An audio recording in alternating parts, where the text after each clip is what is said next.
Violence is a major public health issue. We want all people in all of our communities across Merseyside to live free of violence and free of the fear of violence. It has huge impacts on population's health, on their well-being, but also huge impacts on local services and the local economy. We have an opportunity to essentially wind the clock back, as it were, and start right at the beginning of an individual's journey. There are risk factors for violence, which basically means that we can actually prevent violence. So we want to change cultures and change behaviours and mindsets. We're in it for the long haul, for this generation and for future generations. Because ultimately, we all live in Merseyside and we want to live in a safe Merseyside.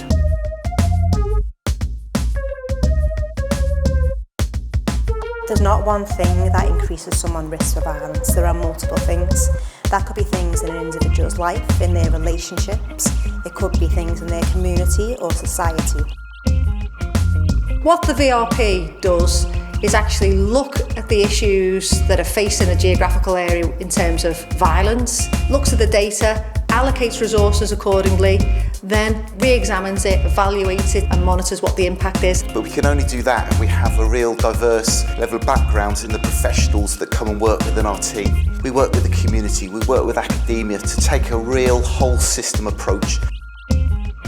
So it's that unique way of working which then actually moves things far further forward than possibly you might have done previously. Community engagement and youth voice are really, really important. It needs to be a common thread that runs through everything that we do. We can actually ask before we start, is this a good idea? What do you think?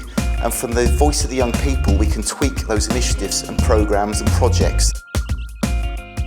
The bigger picture for me is getting out there into the community so that people are aware of the impact of things like ACEs. A lot of the young people that we're working with are already in the criminal justice system or are around the periphery of that. And our objective is to try and steer them through and out of that into a positive life and to provide them with opportunities, to provide them with support, guidance. We put family at the heart of the work that we do because we believe we can make real difference there. The importance of education weaving through Merseyside's Violence Reduction Partnership is really about a lot of universal support, targeted support, guidance. We also need to recognise our areas in which targeted support can be most helpful. We've realised how important sport is to young people.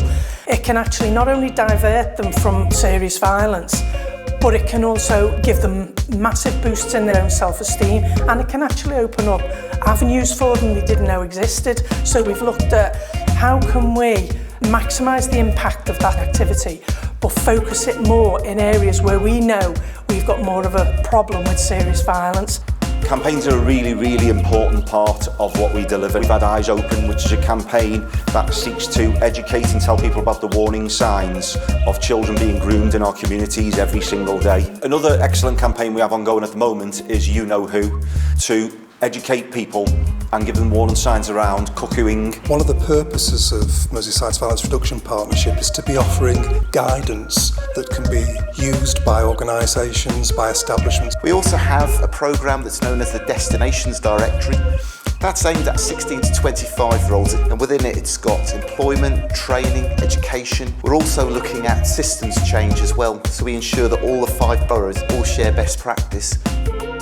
If we get it right, it means that people who are at risk don't have to go through failing at school, being excluded from school, being vulnerable to being exploited through county lines, ending up in prisons, dying younger. If we can reverse that and actually get in upstream and are able to target interventions accordingly, then that will be better for all. What we will continue to do is be evidence-led, and what that tells us is we need a long-term sustainable solution to tackling serious violence, because we cannot arrest our way out of this problem.